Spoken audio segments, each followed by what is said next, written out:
Muy bien, entonces el Señor ha resucitado. Él ha resucitado después de haber sido sepultado en la tumba. Ahora la tumba está vacía.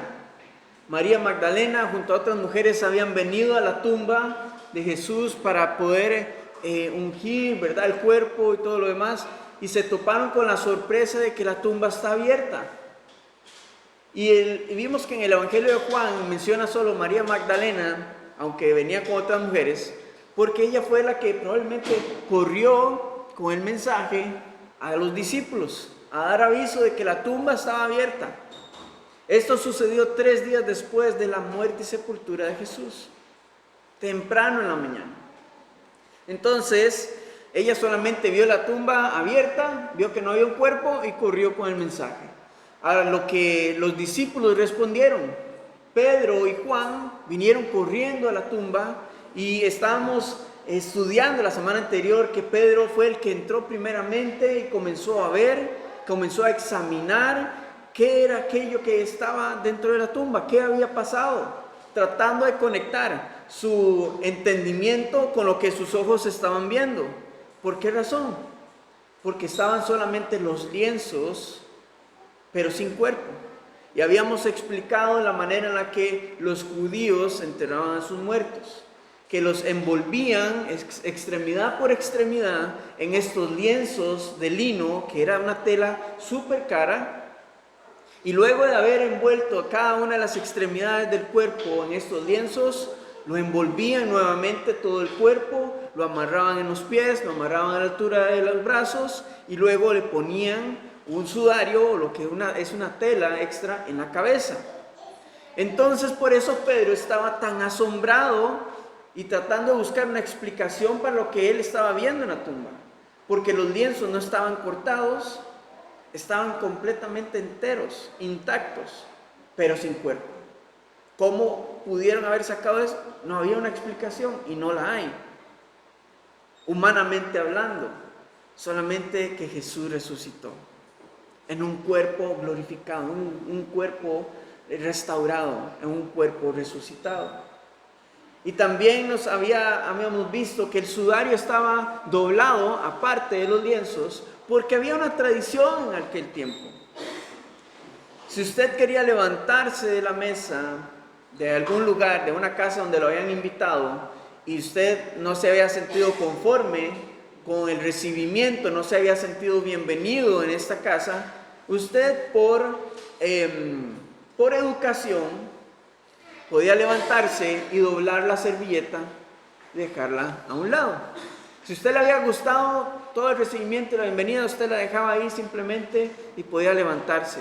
Pero el indicador de que usted no se había sentido bienvenido y que usted no iba a volver a ese lugar, por cortesía y por educación, dejaba la servilleta doblada. Por eso Jesús entonces dejó doblado el sudario en aquel lugar, porque estaba dando un mensaje de que Él no volvería a la tumba, porque Él ya ha resucitado y había vencido sobre la muerte. Entonces, de nuevo, hay muchos Pedros hoy en la iglesia tratando de conectar lo que ven sus ojos con su perspectiva, con su propia sabiduría. Pedro entonces se quedó con esto, pero detrás de Pedro venía Juan. Y Juan dice, la Biblia nos dice que él vio y creyó, porque él pudo ver con su entendimiento, o sea, su entendimiento fue abierto y pudo comprender que algo divino y poderoso había sucedido en aquel lugar. Y luego de esto los discípulos entonces regresaron con los demás para darles la noticia. Pero María Magdalena se quedó ahí llorando frente a la tumba porque estaba desconsolada, ella estaba dolida. No solamente haber perdido a su maestro, a su Señor, porque había muerto, sino también porque ya no estaba ni su cuerpo. Y ella perseveró de alguna manera en tratar de buscar a Jesús y se lo encontró, pero no en la manera en la que ella pensaba, porque ella estaba buscando un muerto. Estaba buscando su cuerpo entre los muertos. Pero la sorpresa que se llevó ella fue que Cristo Jesús se le presentó y se reveló a ella resucitado. Y entonces el Señor la envía a los discípulos con el mensaje, con la noticia de que Él ha resucitado y que se va a encontrar con ellos, aquellos que ahora sí Él llamó hermanos. Antes los había llamado siervos, ovejas, discípulos, amigos, pero ahora los llama hermanos porque la sangre de Cristo Jesús, su sacrificio, ahora los hacía parte de su mismo ADN espiritual. Los volvía a restaurar. Aquello que en un principio era el plan de Dios, que el Espíritu de Dios gobernara sobre el hombre, que se había perdido por causa del pecado, ahora iba a ser restaurado por medio de Jesucristo. Entonces, muchos de ellos, vamos a ver hoy, dudaron de la resurrección. Cristo se les va a presentar y va a arreglar asuntos pendientes con ellos. No de una manera de condenación, sino de una manera apacible y con amor. Así que ahora sí vamos a nuestra sección de hoy, en el capítulo 20 de Juan, versículo 19. Dice así: cuando llegó la noche de aquel mismo día, el primero de la semana, esto es el domingo de Pascua, porque recordemos, están celebrando la Pascua en Jerusalén. Estando las puertas cerradas en el lugar donde los discípulos estaban reunidos por miedo de los judíos, vino Jesús y puesto en medio les dijo: paz a vosotros. Y cuando les hubo dicho esto, les mostró las manos y el costado, y los discípulos se regocijaron viendo al Señor. Cuando nos habla acerca de que las puertas estaban cerradas, no es nada más que como la puerta ahorita del templo, que está cerrada, pero usted puede abrirla. El contexto original nos habla acerca de que estaba con cerraduras, estaba completamente blindada la puerta, porque ellos tenían miedo de que los fueran a atrapar. Entonces, después de esto, nos dice que Jesús se pone en medio de ellos. ¿Cómo sucedió? No sabemos, pero si la muerte no fue un obstáculo para Jesús, ni los lienzos, ni la tumba, unas puertas cerradas no lo van a hacer para poder presentarse delante de ellos. Y esta es la manera en la que el Señor va a comenzar a trabajar y dar los últimos toques, las últimas estocadas de formación en sus discípulos. ¿Por qué? Ellos son los que Él va a usar como un fundamento para que la iglesia sea construida. Entonces ellos iban a ser los testigos oculares, primeramente, de la resurrección de Jesús. Iban a ser los testigos de que verdaderamente era Jesús y que no era un impostor o que no era un fantasma, sino que era un cuerpo resucitado verdaderamente, para eliminar cualquier duda que hubiese respecto a Él. Y vamos a ver más adelante que Tomás tenía dudas de que si era verdaderamente Jesús. Entonces, por eso es que el Señor se presenta a ellos, para consolar sus corazones, para traer consuelo a su dolor de haber perdido a su Señor, pero ahora también para respaldar y confirmar las palabras y las promesas que Él había hecho antes, de que Él resucitaría. Ahora, en este lugar, en el libro de Lucas, nos habla acerca de que no eran solamente los 10 discípulos que estaban ahí, sino que habían más personas, más seguidores de Jesús que estaban en este cuarto. Así que no fueron nada más el círculo íntimo de Jesús, sino que fueron más seguidores de Él, que habían permanecido fieles y también estaban temiendo por sus vidas. Entonces, recordemos que los discípulos, cuando Jesús fue arrestado, ¿qué hicieron? Se esparcieron, huyeron, por miedo, ¿verdad?, de que también los fueran a apresar. Y a pesar de esto, a pesar de que incluso Pedro lo negó, estando Jesús en su agonía, Jesús se presenta a ellos y les dice: paz a vosotros, que es un saludo normal en Israel, shalom. Pero también podemos ver que la manera en la que Jesús lo hace es dando a entender la paz en la que el hombre ahora va a encontrar con Dios, porque ya no va a estar en conflicto, sino que por causa de su sacrificio, ahora el hombre va a encontrar paz para con Dios, de que ya no va a haber juicio sobre sí, sino que ahora puede tener paz, porque en Jesucristo usted está a cuentas con Él. En Jesucristo. Y por eso llega y les dice, paz a vosotros. Como, hey, tranquilos, estén tranquilos.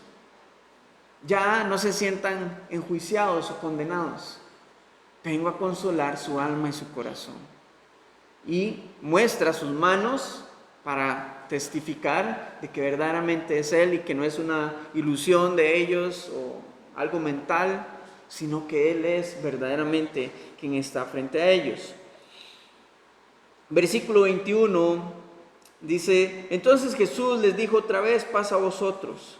Y aquí viene la gran comisión, que les dice, como me envió el Padre, así también yo os envío.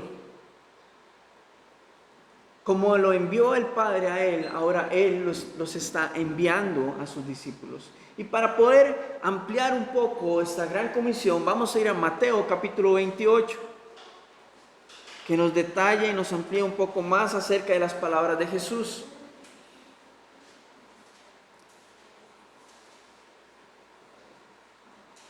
Mateo capítulo 28. Recordemos, Jesús va a estar 40 días más con los discípulos y todo este tiempo es de preparación y de proveerles lo que ellos van a necesitar para comenzar a cumplir la tarea que les está encomendando. Y con esta aparición de Él está cumpliendo también con lo que les había prometido en el capítulo 16, que su tristeza se convertirá en gozo y alegría. Y ese gozo nadie podrá quitárselos. Y absolutamente hasta el día de hoy nadie nos podrá quitar el gozo de ver a nuestro Señor resucitado y de poder encontrar salvación en Él. Mateo capítulo 28, versículo 18 dice, acerca de este mismo encuentro con los discípulos, dice, Jesús se acercó y les habló diciendo, toda potestad me es dada en el cielo y en la tierra. Por tanto, id y haced discípulos a todas las naciones, bautizándolos en el nombre del Padre y del Hijo y del Espíritu Santo, enseñándoles que guarden todas las cosas que os he mandado. Y aquí yo estoy con vosotros todos los días hasta el fin del mundo. Amén. En esta comisión que Él les está dando, Él los está comisionando con el poder y la autoridad que Él tiene, con su señorío. Por eso inicia diciéndole, toda potestad me es dada en el cielo y en la tierra, porque ahora Él tiene todo el poder y la gloria en su mano. Y bajo esta autoridad, Él los está encomendando para que vayan como sus apóstoles, como aquellos que vieron cara a cara a Jesús resucitado, el cual es uno de los primeros requisitos de los apóstoles. Ver cara a cara a Cristo resucitado. Y habiendo dado esta autoridad, o teniendo esta autoridad y habiéndolos encomendado, entonces les dice, por tanto, vayan y hagan discípulos. No dice nada más que vayan y anuncien el evangelio de salvación, sino que discípulos, o sea, que los hagan seguidores verdaderamente de Cristo. No de los hombres, sino de Cristo. Sino de Cristo. Ahora, cuando Él los envía a pueblos y naciones, aquí tenemos algo hermoso que nos alcanza a nosotros. Porque cuando habla de pueblos y naciones, los está mandando a los gentiles. Aquellos que dentro de la ley judía no entraban como formar parte de este beneficio que iba a otorgar el Mesías judío. Entonces vemos cómo nos alcanza a nosotros también. Dice, bautizándolos en el nombre del Padre, el Hijo y del Espíritu Santo.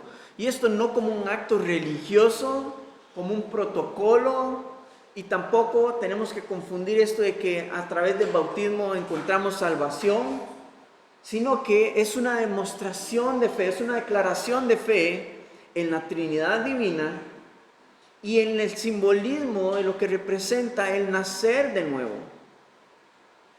No que usted es salvo por medio del bautismo, pero hay una declaración de fe pública que revela que usted entiende completamente de que usted está naciendo de nuevo, de que hay una transición en su vida, espiritualmente hablando, y que ya usted, su viejo hombre, queda atrás para comenzar a vivir bajo esta nueva etapa, como un hombre, una mujer conforme al corazón de Dios.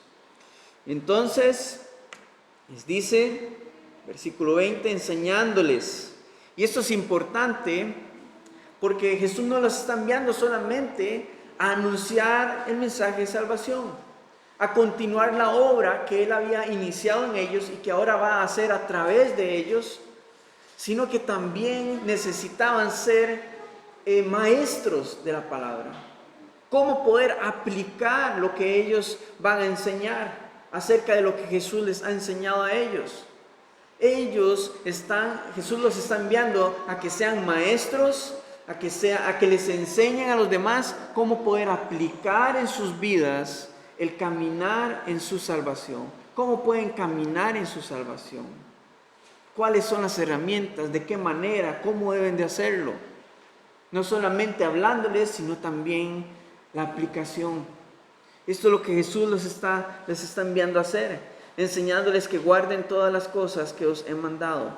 Y termina esta comisión con una promesa fiel. Dice, aquí yo estoy con vosotros todos los días hasta el fin del mundo, prometiéndoles que Él estará con ellos por siempre. Y vemos algo acá, porque Jesús está demostrando su poderío, está demostrando su deidad al decirles voy a estar con ustedes todos los días. Está mostrándonos su carácter de omnipresente, de eterno, porque estará no solamente con sus discípulos, sino también con nosotros el día de hoy, hasta el final de los tiempos en esta tierra.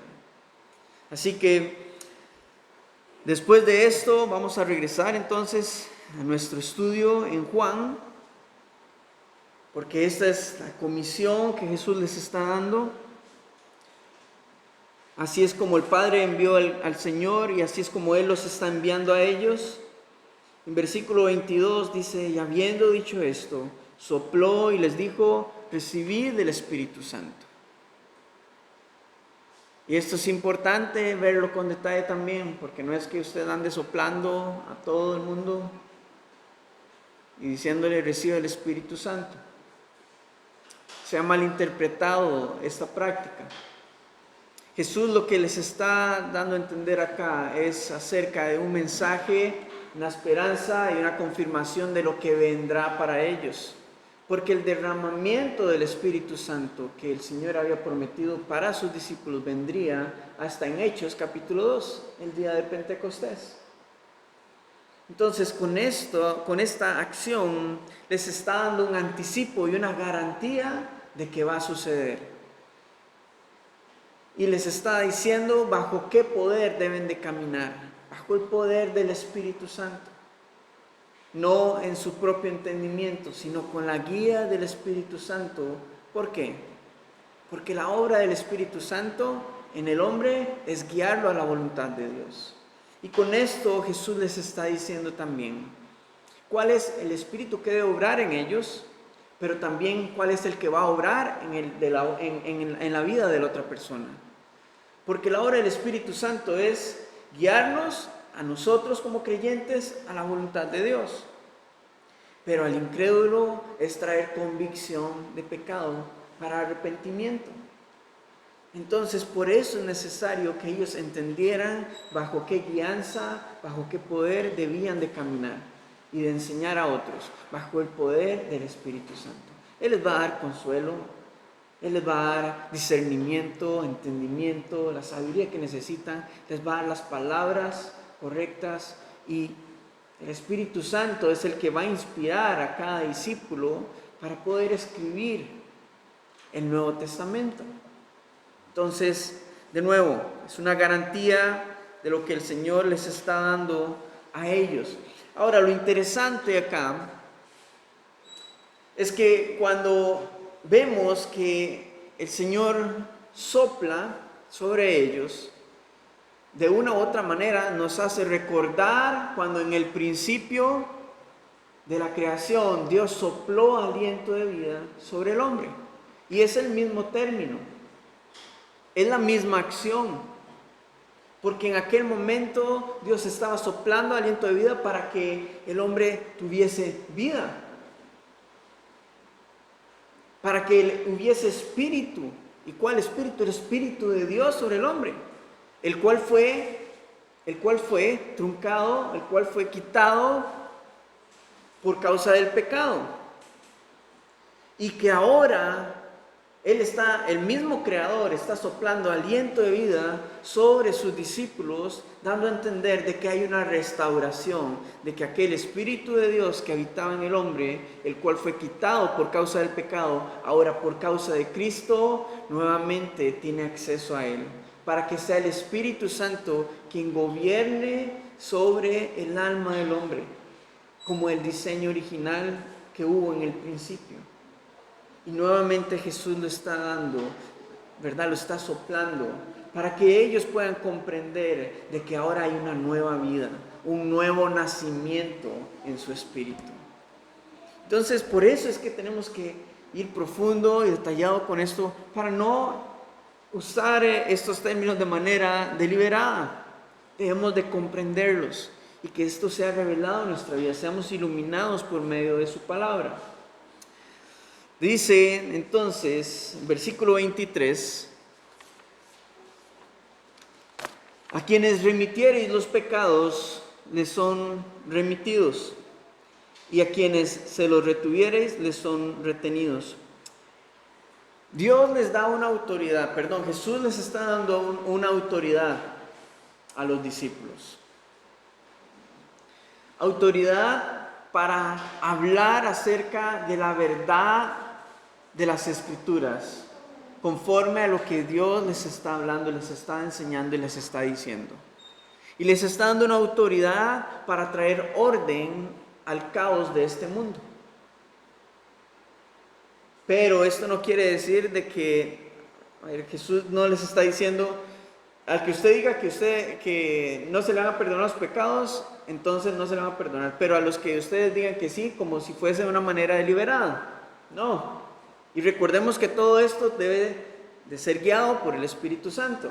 Jesús lo que les está queriendo decir acá es que les está dando autoridad para traer orden a este mundo por medio de la palabra de Dios, para que aquel pecador que escuche pueda venir a arrepentimiento y entonces sus pecados van a ser remitidos, o sea, perdonados. Pero si aquel que no quiere recibir el mensaje y sabiendo y teniendo la convicción de lo que significa esto y no quiere recibir el perdón de sus pecados, Jesús les está dando la autoridad para que entonces los discípulos puedan hacerles saber, advertirles acerca de la culpa y de la consecuencia que hay detrás del rechazo de la palabra de Dios, del rechazo del perdón. Y hay consecuencias. Una vida eterna lejos de Jesús, lejos de la salvación.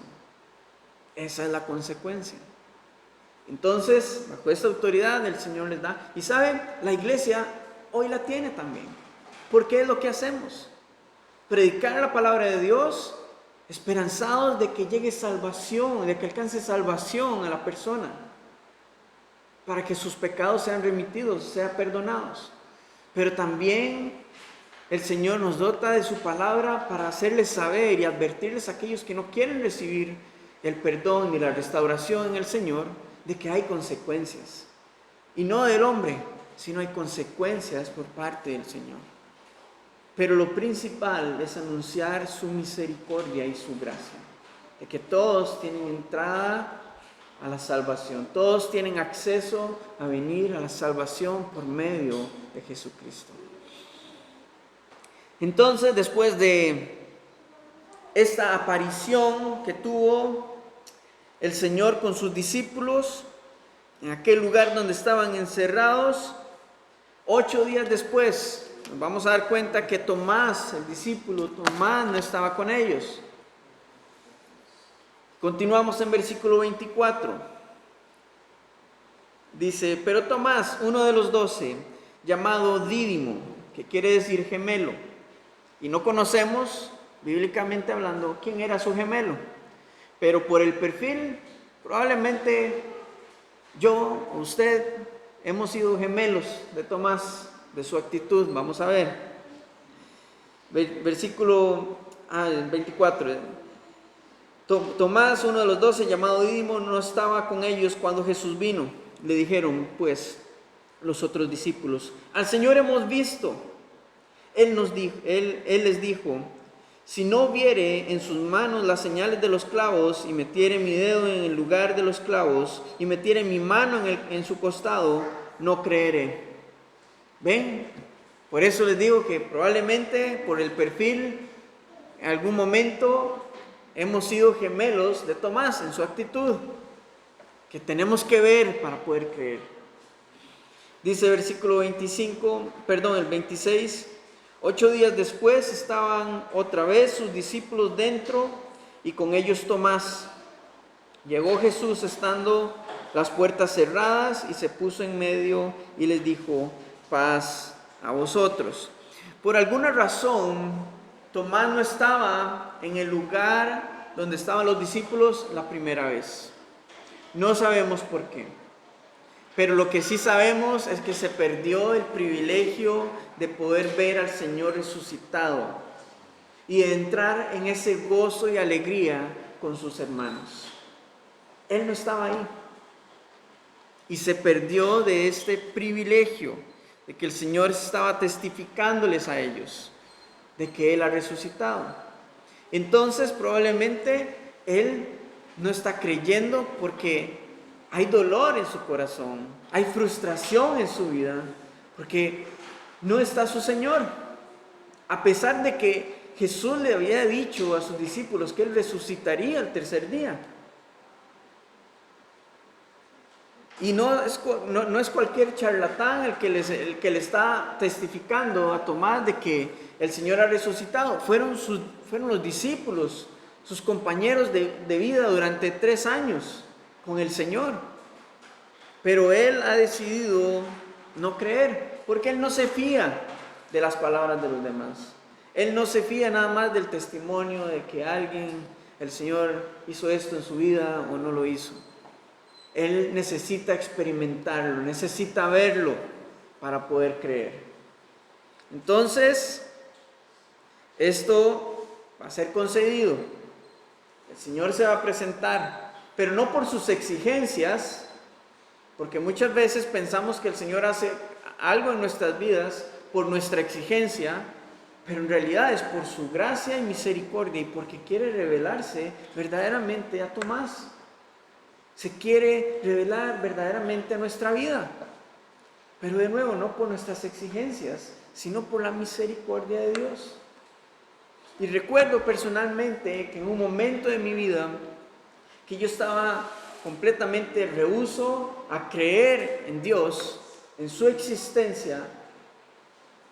Un día estaba en una iglesia y simplemente dije, bueno, Dios, si usted verdaderamente es real y quiere hacer algo conmigo, pues aquí estoy. Pero necesita verdaderamente hacer algo desde cero conmigo. Porque yo traía una formación cristiana desde pequeño, pero solamente me conocía las historias de la Biblia, no había sido Cristo revelado verdaderamente en mi vida.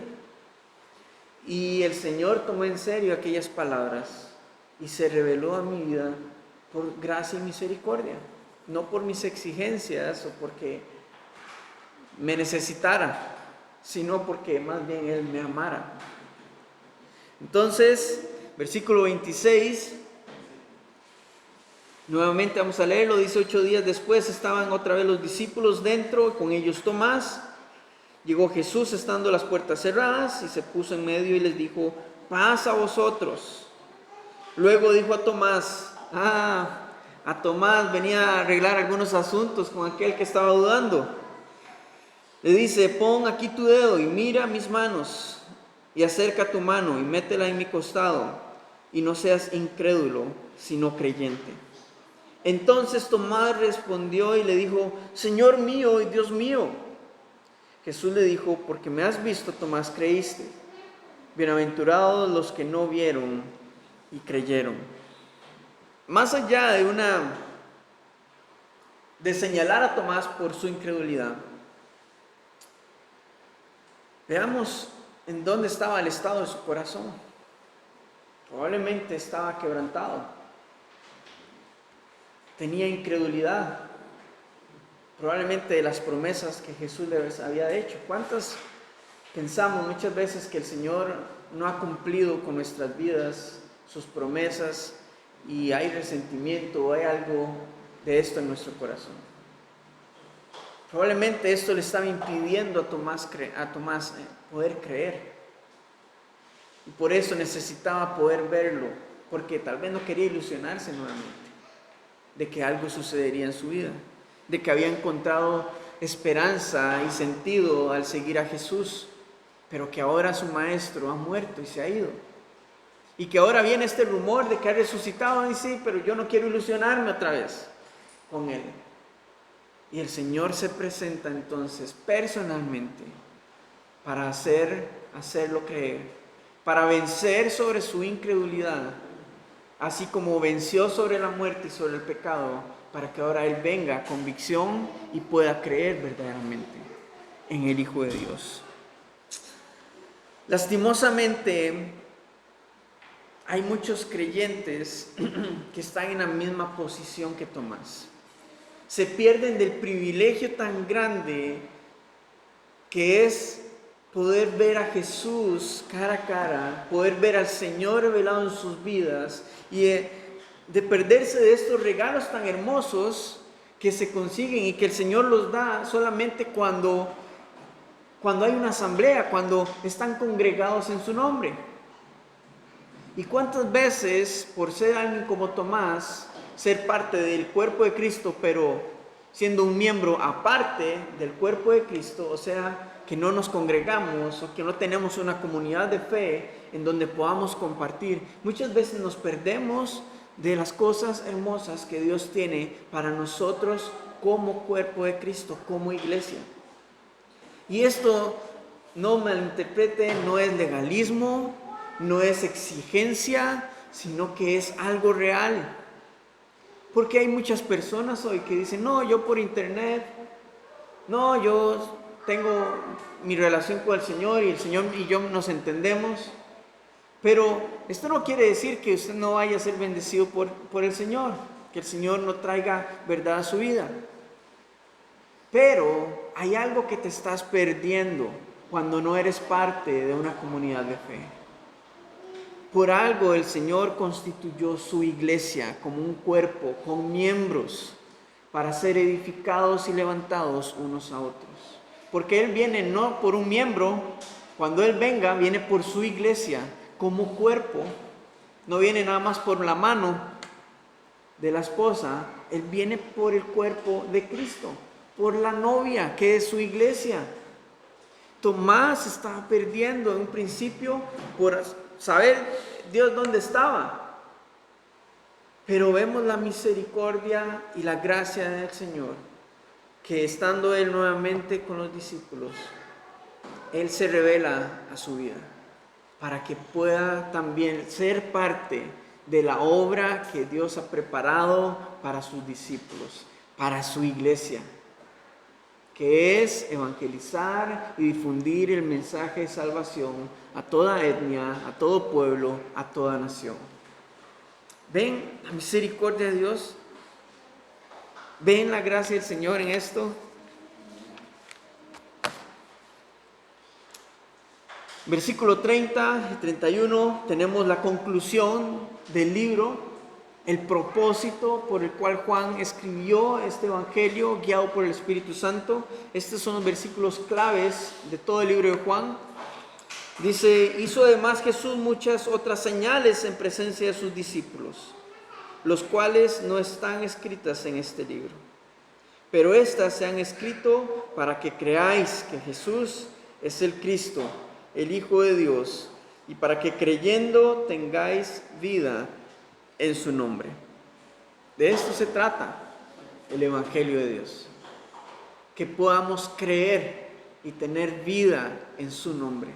Y recordemos que Juan escribió este Evangelio en aquel momento porque se había levantado un grupo conocido como los gnósticos, los cuales querían desvalorizar la muerte y la resurrección de Jesús, diciendo de que Jesús era un espíritu, un fantasma, de que Él no había resucitado realmente. Y otra parte de este mismo grupo decía que el que había sido crucificado fue otro, o el que había resucitado en carne y hueso en realidad no era Jesús, sino que era un impostor. Pero por eso el Evangelio de Juan desde un principio nos enfoca a mostrarnos la humanidad y la deidad de Jesús, para mostrarnos que verdaderamente Él era 100% hombre y 100% Dios. Hermanos, días después de la resurrección del Señor, Él se mostró a sus discípulos y los va a encomendar para que ellos continúen la obra que Él inició. Los va a nombrar como embajadores de su reino en esta tierra, como sus representantes. Y esta comisión que le dio a sus discípulos es vigente el día de hoy, porque ellos debían de transmitirla también a la iglesia. Por lo tanto, usted y yo hoy somos parte de esta gran comisión que el Señor le ha dado, le ha comisionado y le ha encomendado a sus discípulos, a sus seguidores. Difundir el mensaje de salvación a toda criatura, a toda persona. Y no como un mensaje religioso, sino anunciándoles de la verdad del Hijo de Dios. Que Él murió por cada uno de nosotros para dar salvación, para perdonar nuestros pecados, pero también para que seamos renovados y seamos discipulados en su palabra para poder servir a Él como iglesia. Y vemos de esta manera cómo inició la difusión del Evangelio, que podemos ver hasta el día de hoy. Y por último, permitamos que el Señor venza la incredulidad que hay en nuestros corazones. Porque probablemente la incredulidad no sea en contra de si el Señor existe o no, de si verdaderamente resucitó o no. Muchas veces la incredulidad es con la iglesia. La incredulidad viene hacia el creyente.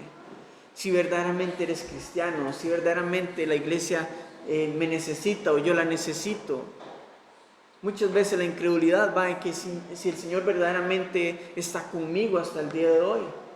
Cualquier tipo, en cualquier área, el Señor quiere derribar, quiere derrotar tu incredulidad, mostrándose personalmente, revelándose personalmente con cada uno de nosotros, por medio de su palabra, para que ya no seamos incrédulos, sino creyentes en su poder, su soberanía, su verdad, su deidad, porque Él quiere gobernar sobre su iglesia y en cada uno de nuestros corazones por siempre, para que podamos ir y ser enviados y realizar la tarea que nos ha dejado de la mejor manera, guiados por su Espíritu Santo.